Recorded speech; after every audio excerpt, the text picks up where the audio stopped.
What's going on, Ghosties? Welcome back to Tales of Spooky Coffee House. If you're new here, welcome to our show. We are your hosts. I'm Chelsea, And I'm Veronica. and it's time for our much needed coffee break. Veronica, Yes, do you want to start us off with our prayers today? sure.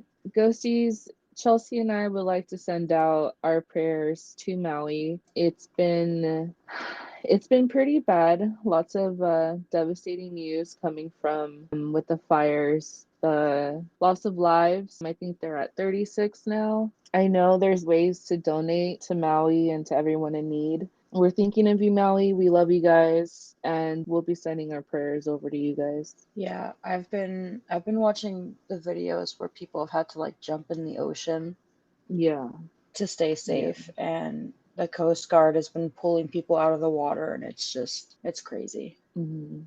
I when I first saw it, I was in disbelief. Just Yeah. because like you'd never think of that something like that to really happen in Hawaii, hmm but With the news of Maui being kind of like all over every channel right now, I also wanted to talk to you about something that I have not seen on TV yet. I've only seen like one article, and they are not uploading very often on the case. Like it's being very hush hush. hmm But there's a lawsuit and an investigation in Atlanta right now about hmm how a mother is claiming that her child was decapitated during her Oh birth. yeah, Yeah. So, yeah. Ghosties, if you haven't heard about it, trigger warning, this will get pretty graphic. Even the Um, lawyer got into detail about it when he was yeah, doing and like my the stomach press. was churning. Like Yeah. I was so sick.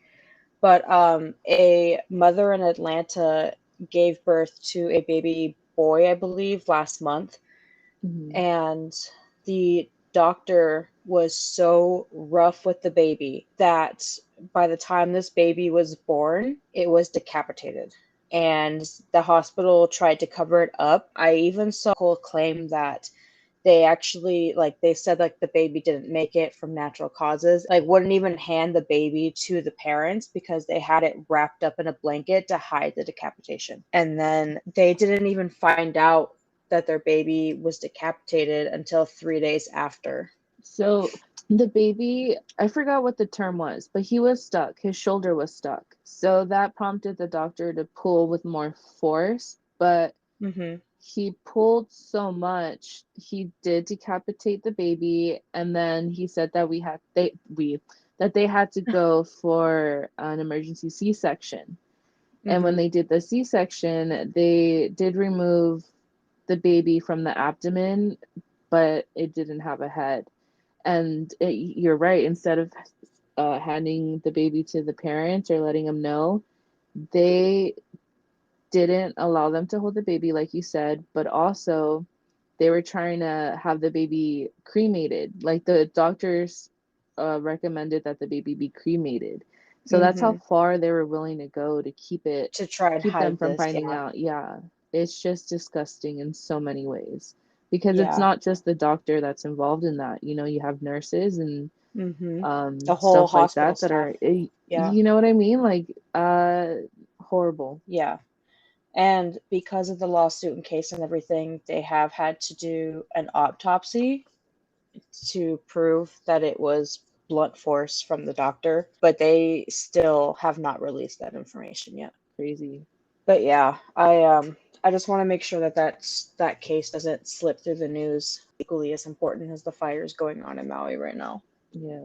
That kind of cover up happens not just in, one space, it happens everywhere. So, Yeah. but And Veronica, let's change the subject because I'm getting very depressed right now. okay, let's do a little movie review, shall we? Oh God. So I guess spoiler alert. If you're gonna go watch the movie Talk to Me, get through the next couple minutes. So I went to go watch Talk to Me. If you haven't heard of this movie or have seen a trailer for it, it's pretty much where a group of college students, Yeah, young adults. young adults. I think they're high school students, college students. Um, Are they both? Probably. I think there's a mixture of older kids and younger kids. Okay, well, high school students are still young adults. We'll Yeah. just stick with that. Just Oh, stick with that. I thought you said, are they adult? No, young adults. I said young adults. Okay, okay, sorry, sorry. We're I both really apologize. high for this right now. Speak for yourself. What was I saying? Yeah, yeah. Anyways, so one of the characters has an embalmed hand that used to belong to either like a Satan worshiper or something like that, and or a witch. Now, what they do is they tie you down to a chair. You have to hold hands like you're shaking it with this embalmed hand, and you say, "Talk to me." And when you say that, a spirit appears in front of you. And of course, they're all gory looking spirits. And then you say, I let you in or something like that, and they get to possess the person. Oh, It hell has to be no. less it has to be less than 90 seconds because after 90 seconds they want to stay a little bit longer. So that incident happened, and it was just like very chaotic. It involved So in this movie there's a guy that kills himself by stabbing a knife through his head. Oh, lovely. There's a scene where a kid tries to pick his own eye out or rip his own eye out. It's just it's a gory movie. Anyways, it was not scary. They're No. saying that people are fainting while watching this movie, which I get with the gore. I hate gory, but I don't get it like I don't get sick, I don't get nauseous or anything. It's ill. But because it was so gory for me, it was like, this is dumb. Like I'm not scared. And I was telling one of the girls I went with because we watched Insidious, The Red Door. Hmm. That movie was scary. I was covering my eyes. I was jumping. I was so scared. And I was jumpy after the fact, like for a couple of days. But with this movie, it's like, meh. Oh, that sucks. So moving on from that, I do have some questions for you, Chelsea. Oh God, it was like the worst time to No, ask no, me they're good questions. questions. They're good questions. I don't believe They're you. That's messed up. So my first question is, if you were writing a book in which two lovers die together in order to save the world, what would the last line of the book be? I don't. Okay, so like the ending, like paragraph in general, would just be like the two of them like looking together. I feel like there's fire surrounding them and them just like looking at each other. Maybe something like she says like I don't know, something cute about like even in death they're still gonna be together. Something like that. Okay, do you know what I would put? What would you put? I would put onto our next adventure. Oh. Right? Way to make me look like the stoned one. And I write books, and that was like perfect. I'm a book writer, and yours is just like I'm a mess Ew, right you now. hear her? Oh my I'm a goodness, mess you're not right a now. book writer. You're just My next question is, what was the first book that you couldn't put down? um, the Something Kingdom. But anyways, there was this trilogy that I wrote. I read in like seventh grade, and it was about like this urban legend type thing where if the girls in the town stayed out late in the woods, they would get kidnapped by trolls, or Mm-hmm. not trolls, goblins. Mm-hmm. And this girl thought it was Stoop she'd done that, and she ends up falling for the king of them. Mm-hmm. And yeah, like there's a bunch of stuff, but I was so into it, like it was good. It was really good. Okay. Do you think writers should write books? What's wrong with you? I'm just really stoned right now. Okay. All right. Do you think writers should write books according to what readers want or according to what they are passionate about? What they're passionate about. Because if you're Mm. not passionate about what you're writing, nobody's gonna want to read it because they can feel that energy. Not that you have any, because I don't think you literally do. Or how would you deal with negative book reviews? I don't know. Like, I want to say that I would like be okay with ignoring it, but Hmm. I feel like I would be okay with negativity. I would Um, hope I am. what are three things you must have in your writing space to stay focused? Now, I'm gonna add a little something to this. Besides coffee.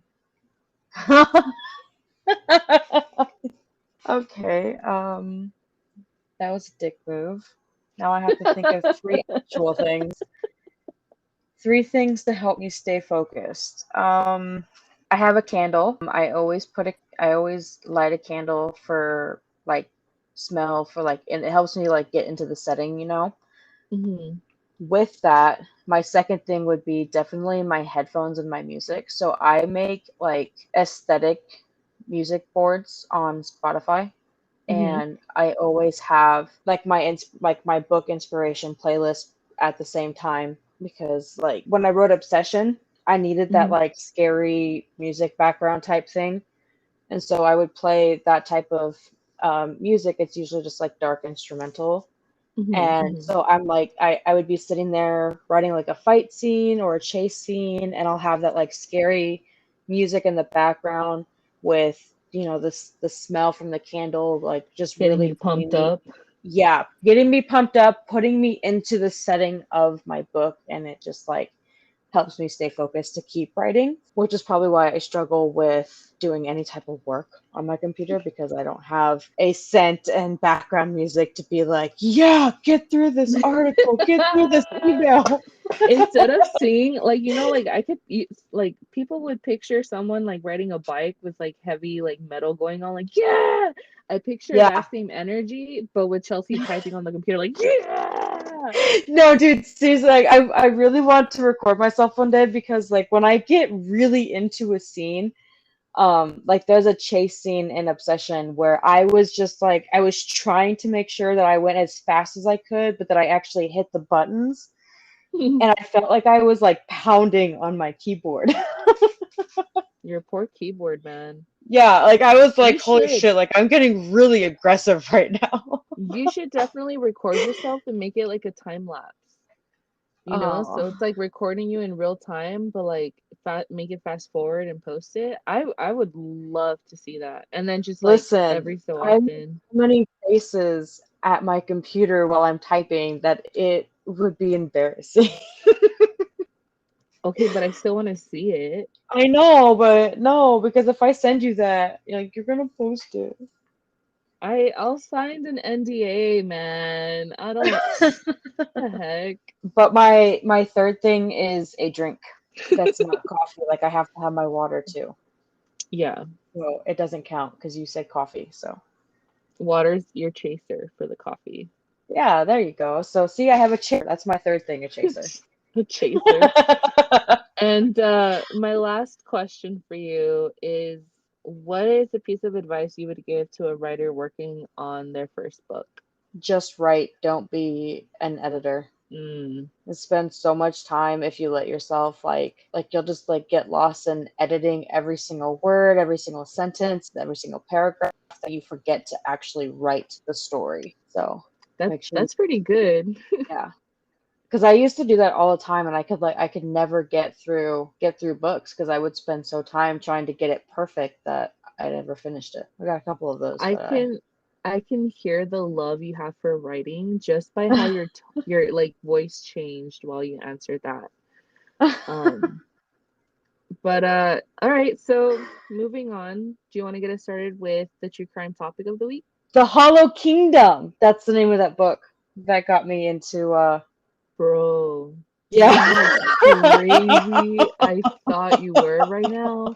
I was like, fuck, she's lost it. This is it. This is where she went mad. This It's the moment. Hollow Kingdom.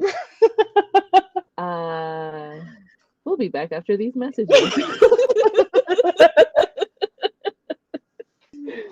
uh, So the true crime topic of the week is The Bloody Benders.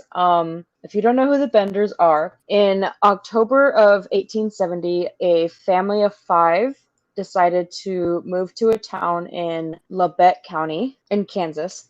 I was trying to think of the state. One of these families was John Bender and his son, John Bender Jr., and they registered 160 acres of land. Now, could you imagine just having to register the 160? Like these people like just moved there and said that this is mine and it was theirs. Mhm.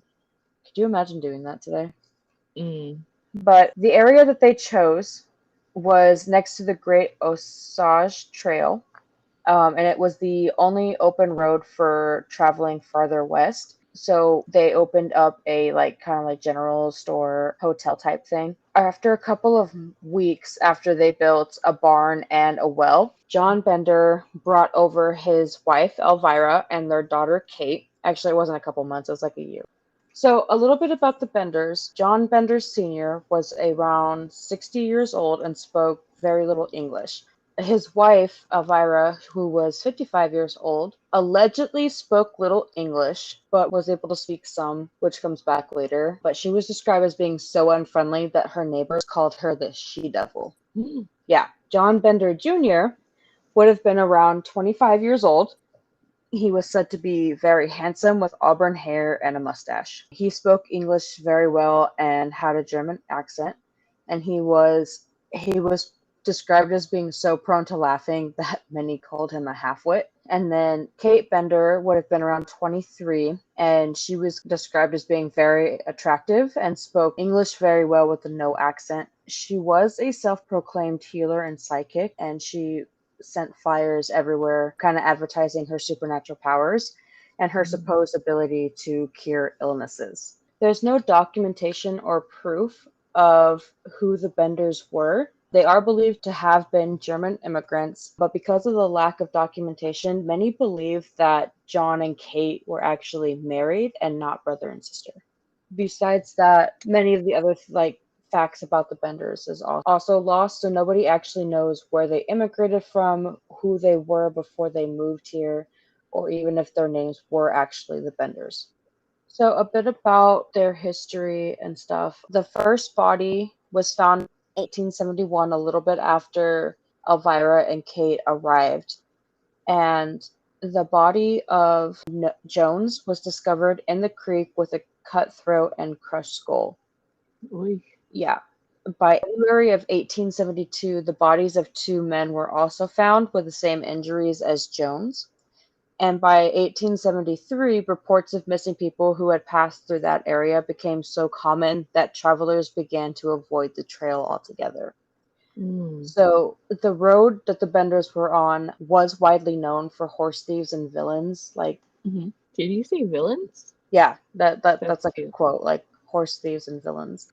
In the winter of 1872, a man named George Newton Longcore left Independence, Kansas with his infant daughter Mary Ann to resettle in Iowa. They were never seen again. In the spring of 1873, his former neighbor, Dr. William Henry York, went looking for them and questioned a lot of the residents that were along the trail. During this time, this is kind of how they narrowed down the search. William Henry York had reached Fort Scott, and on March 9th, he began his journey to Independence, Kansas, but he had never arrived. So they kind of had like a point A and point B in between area. Mm-hmm. Now, York had two brothers, Ed York, who lived in Fort Scott, and Colonel Alexander York, who was a Civil War veteran, a lawyer, and a member of the Kansas State Senate. Both of his brothers knew of his travel plans, so when he failed to return, they began an all out search for their brother. And on March 28th, in 1873, Alexander York had arrived at the Bender's Inn, and Mr. Johnson explaining like how his brother went missing and if they had seen him. They did admit that the doctor had stayed with them and suggested that he probably had to run into trouble with Indians. Now remember, this is 1870s, so this is when Indians were still depicted as being evil. So after his talk with the Benders, a couple of days later, he had learned about a woman who had fled the Benders in after Elvira had threatened her with knives. After this allegation, York had gone to confront them. And remember, Elvira had alleged that she could not understand English. So the younger Benders were the ones that were denying the claim, kind of like being the translators. Now, when York had repeated this more angrily, Elvira also became mad, saying that the woman who she chased was a witch who had cursed her coffee and ordered the men to leave her house, which revealed that her little understanding of English was a lot better than she had let everybody believe. York, of course, because he had no evidence or anything, he had to leave the property. And Kate had even offered that if he returned on Friday, that she would use her clairvoyant abilities to help find his brother. Of course, this never happened because during a town meeting where they were trying to figure out what to do for the searches, York didn't have anybody watching them, and nobody noticed for several days that the Benders had disappeared. By the time, by the time they did, like, I don't know, the whole thing is kind of like weird because if you suspect somebody of killing them, of killing your brother, and you just leave them unattended, like you were just asking for them to get away. Get away with it or get rid of him.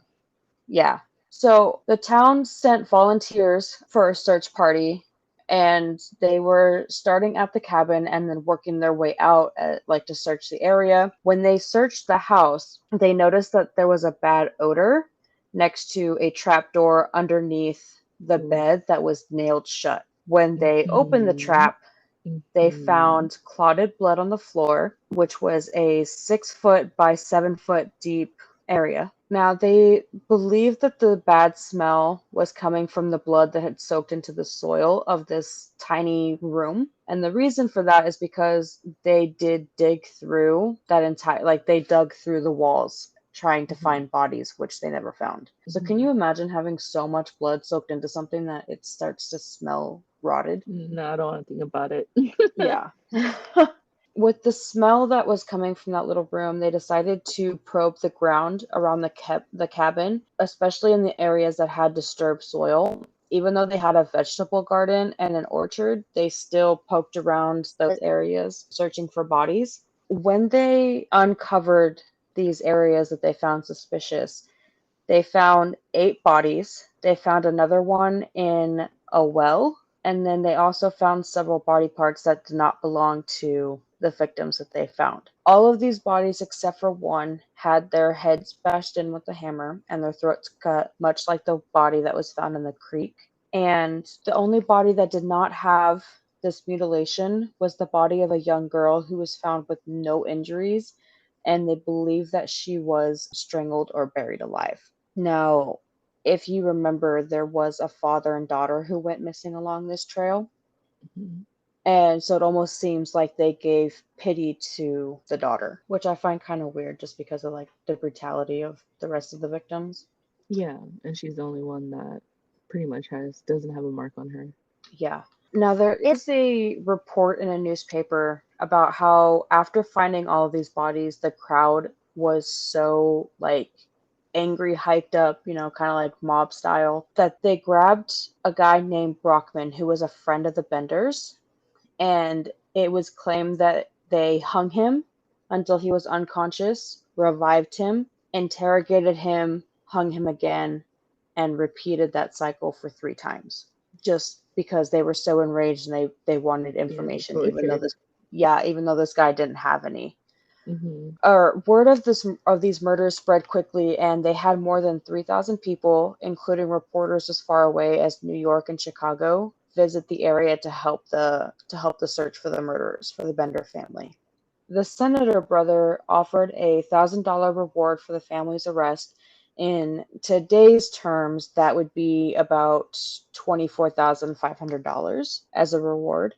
And then after that, the Kansas governor, Thomas Osborne, offered a $2,000 reward for the arrest of all 4 of the family, which is about $49,000, give or take in today's day. They did follow like wagon tracks outside of the city limits of Thayer, and they did confirm that the family had bought tickets to go to other areas. But even when they followed those leads, those also led to nowhere. So within like 50 years or so, they had followed several leads and had many misidentification issues, which led to a fear and panic growing pretty much all over Kansas and the Midwest of people trying to find these people, report false identifications, and then people were getting tortured and treated like crap until they figured out, oh, you're not actually the Benders. So it was a lot of panic and hysteria going on. Going by the recovered body parts that didn't match the bodies that they found, it's speculated that the remains were that of more than 20 victims. Oof. There were a lot of bodies that were not claimed that they had found, and so they reburied them at the base of a small hill that was about a mile away from the Benders' orchard. Mhm. And it's a location that today is known as the Benders Mounds. Mm. And it is a place that you can like go and see. And this Um, is in Kansas, right? yeah, this is in Kansas.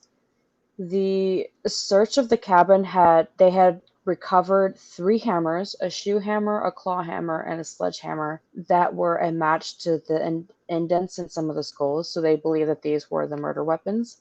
Mm-hmm. And they did display them in the Kansas Museum for a couple of years, but currently the artifacts were given to the Sherryvale Museum, and they are in a wall-mounted display case today, so you can go visit and see. But there was a knife that they had found, and it was donated to the Kansas Museum of History by York's wife in their later years. But Mm-hmm. it's not on display. But if you request the knife as well that they found in the Add cabin, that to the to-go list right? or places to go to. Yeah, you have to specifically request it too. Yeah. Like they won't show you if you don't ask for it. But other than those, they do have a historical marker that describes the Bender's crimes, which is located at the rest area of the junction of US Route 400 and US Route 169 near Sherryvale. Because, like I said, they completely destroyed the cabin, took all the bricks, the stones, everything. So there's nothing left of that. But you can go see where it used to be and where the bodies were found. But yeah, even today, nobody knows what happened to the Bloody Benders. And I was thinking about that. I was like, I wonder what happened. Yep, nobody knows. Like I said, they did find a lot of misidentifications, false leads, stuff like that, Mm, but they never actually found them. And they still don't know, like, if John and Kate were actually married or if they were truly brother and sister. There's a lot that we don't know. But yeah, it's interesting that there was a serial killing family. yeah, I Yeah, like that. I mean, I don't like that, but like I like that. yeah, I get it. If you've been here long enough, you get it. You get it. You know what I mean. Do you want to get us started on the paranormal topic of the week so I'll stop fucking Ye- talking? Yes, and you can eat your little gummy bears. Yeah. So, I mean, worms. sorry. Jesus. So my paranormal topic of the week is the curse of Busby Stoop chair. Ooh. Mm. So let me ask you a question while you're chewing. What object would you curse when you died? When I died? Hold on. When you die, what object would you curse? There you go. Can it be kind of like made up a little bit? How? Like like an ink infinity pen. So a pen that never runs out of ink, and then I would possess that because everybody would try to write with it. Ooh, when you possess everything that is written in? Yeah. Ooh, that's Yeah. cool. I like that. I have great thoughts when I'm high. Yeah, you actually sound interesting. Oh, your bully is showing, bitch. Okay. So, Thomas Busby was arrested, tried, and condemned to death after he murdered his father-in-law, Daniel Audie, in 1702.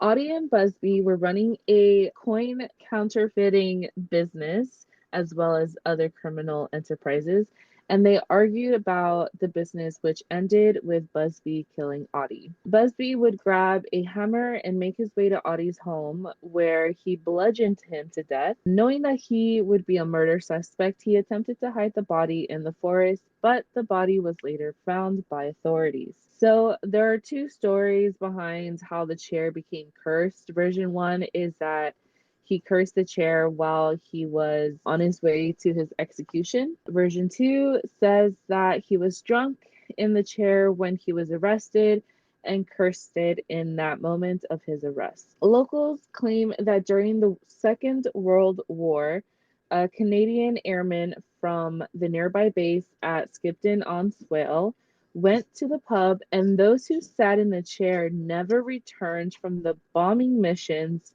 over mainland Europe.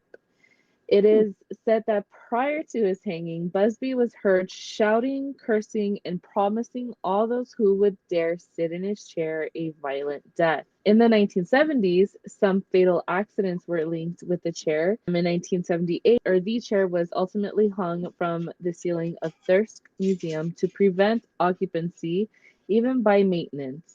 A furniture historian examined the chair and found it to have machine-turned spindles, whereas 18th century chairs were made using a pole lathe. He dated the chair to 1840, 138 years after Busby's execution. Interesting, right? Mm-hmm. So here are a few incidents that happened. In 1894, a man visited the pub with his friend, drinking too much, and he took the last seat of his life on Busby's chair. After leaving the pub and being too drunk to continue his journey home, he laid down on the road to sleep. The next morning, he was found hanging from a post next to the very same gallows where Busby was once hanged. Hmm. Many airmen during the Second World War would dare each other to sit in the chair, knowing full well of the curse. Those that did, legend has it, never returned home. In 1968, two other airmen sat in the chairs, some say for only a second, but in that second, they sealed their fates. On their own back to the airfield, they crashed into a tree, dying on their way to the hospital. Oh shit. Other stories, such as a cleaning lady diagnosed with a brain tumor, cyclist and a motorcyclist crashing and dying after sitting on the chair, exhausted hitchhikers, a man in his 30s dying from a massive heart attack, and from a group of builders, one took the dare to sit on the chair, later falling through the roof of a building and dying soon after. Some accounts attribute up to 60 kills to the chair. After this, the owner of the pub locked it in the cellar, hoping to put an end to the curse. But this isn't the end of the story. A delivery man in 1978 saw the chair in the cellar and decided to take a seat, saying the chair was too comfortable to be locked up. Shortly after leaving the pub, he too crashed and died.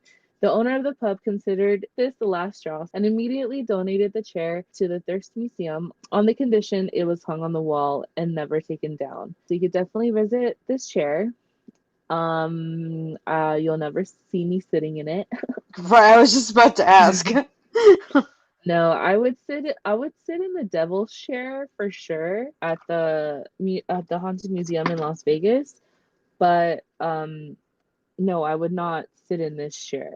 But yeah, so that's my paranormal topic of the week. The curse of Busby's Stoop chair. Ghosties, would you dare sit in the chair if you had a chance? I wouldn't. No. No, I I'd wouldn't visit either. it. I'd visit it for Uh-huh. sure. I'd go Mm-hmm. say hi. But would I sit in it? No. No. No. So moving on to segment 3, we're gonna do something different, something fun for our tarot card reading. We're gonna be doing this back and forth game with each other. So pretty much what will happen is Chelsea will pull a card from her deck, and that reading will be towards me. And after she's done, it'll be my turn, and so forth. So enjoy, enjoy the chaos. I don't know what's gonna happen, but it's just pretty We're much here to get called messages out. to one another. Yeah. No, no questions, no questions. Mm-hmm. Just what messages we get from the cards or And we'll have to however interpret we it. take it. Yeah. Yep. All right, Chelsea, would you like to go first? Sure. Okay. Oh, you hear the Oop. cards? Nice and fresh. Yeah. A card literally just popped out. So Oh, I love yummy. these. I love these. I'm here for it. So the card that popped up was the Knight of Pentacles. And you are hardworking and very responsible. You are working hard for what you want and achieving your wishes just through straight perseverance and determination. And So, this is a fact because of what we were talking about before we uh-huh. started recording and what we were doing. Yep. So, okay, So good job, you. okay, all right. You're like, Pat I hear myself on you. the back. Period, I'll take period. the compliment when I'm given it. Okay, it's your turn, buddy. Pick a card, any card. Okay, don't jump at me, dude. So the first card that I pulled for you is the Five of Swords. It's looking like there's been some conflict in your life, maybe some Tell me about it. disagreements. But I feel like you're defeating the flames that are burning you alive, and you're very set on making sure you get it your own way, like, but like in a way like that. Hold on. What are words? I know my brain knows what I'm wanting to say and I just can't say I hate that, dude. I hate that so it. much. You're pretty much going after what you deserve. You know what I mean? You're going for that win. Damn right I am. Fuck yeah, dude. Hell yeah, next.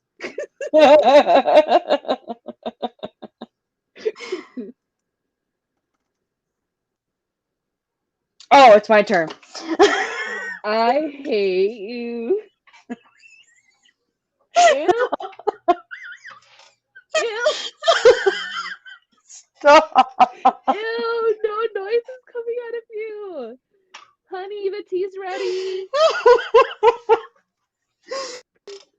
So your next card is the Six of Wands reversed. Oh, it's always scary when it's reversed. It sounds like it, but most of the time it really isn't. No, but it's so scary. So you are feeling disappointed with your achievements, either because of unsuccessfulness or you just feel unsatisfied with the result. And just remember that you don't want to become fame hungry and egotistical. So you really want to examine your relationship with achievements and stop comparing yourself to others. I don't. What the? I don't. I don't compare myself to others. I look Do you feel down at them. disappointed with something? um no, but the thing is, it's like, damn, Taro, like, pick a side. First you're telling me I'm doing like a bomb job, and now you're like, girl. It's just telling you to make sure you have that balance. Like it I do doesn't have want that you balance. to get egotistical about anything. I'll do what I want, okay? My gosh, so rude. So the card that I pulled for you, Chelsea, is the Two of Cups reversed. So right now you're really focusing on yourself and you're giving yourself a lot of self-love, which I'm all here for, girl. I'm all here for. Maybe there's been some disharmony going on in your life, but you know what's good for you and you're doing the best for yourself and taking care of yourself. And it's good. It's good to show yourself some self-love, but share it. Share it a little with me. So last card is the Ace of Pentacles reversed. And I love the look of this card on my tarot deck. It's like a dream catcher with crystals and feathers. Ooh. Yeah, really pretty. And it's got like shimmer for like the stars and stuff. But anyways, the Ace of Pentacles reversed. You have a lot of instability in your life right now, and you may feel like you haven't spent your time wisely, and it's not too late to change what you like to do. Do you feel called out? Yeah. Yeah.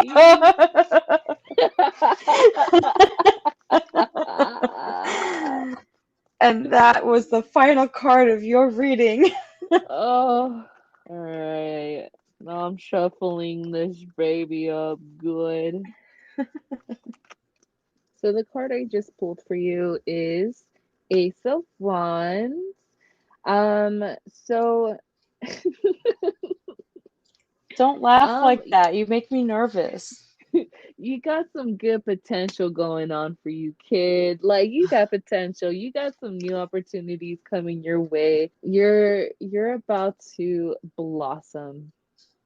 Blossom like a beautiful, beautiful rose. You're gonna be filled with new inspiration, which could probably lead to those new opportunities. Oh my God, I'm so excited for you.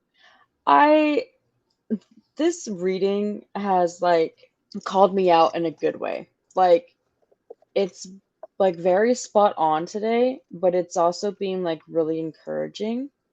Yeah. But like To where I don't know. I usually guess it's like like, yeah, I no, not even that. I guess it's more like hearing like exactly how like how it's describing my life right now. That's just like really hmm hard to like hear, but it's like, hey, like the the future is truth, bright and facing the yeah. truth. Yeah. Like it's Yeah. making me come face to face with it. So Whose idea was this? Oh my yours. gosh. Oh, I'm letting you take full responsibility for this.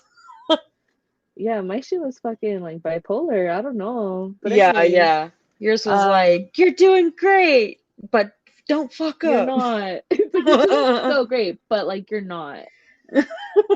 But like But stop like you wasting your are. time and do Yeah, what you want to do. No, exactly. yeah.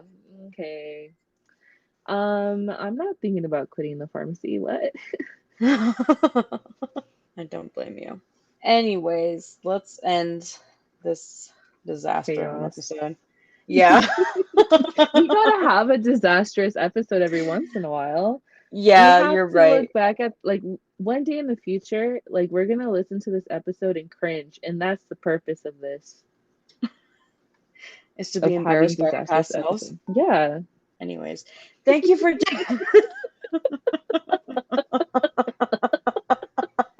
thank you for joining us this week, Ghosties. We hope you had as much fun as we did. If you did, make sure to give us a follow on Instagram and TikTok. And don't forget to subscribe to our YouTube channel. If you want a tarot card reading, DM us and we will choose a lucky winner every week. We are your hosts. I'm Chelsea. And I'm Veronica. Have a spooky weekend and we'll talk to you guys next week. Bye. Bye.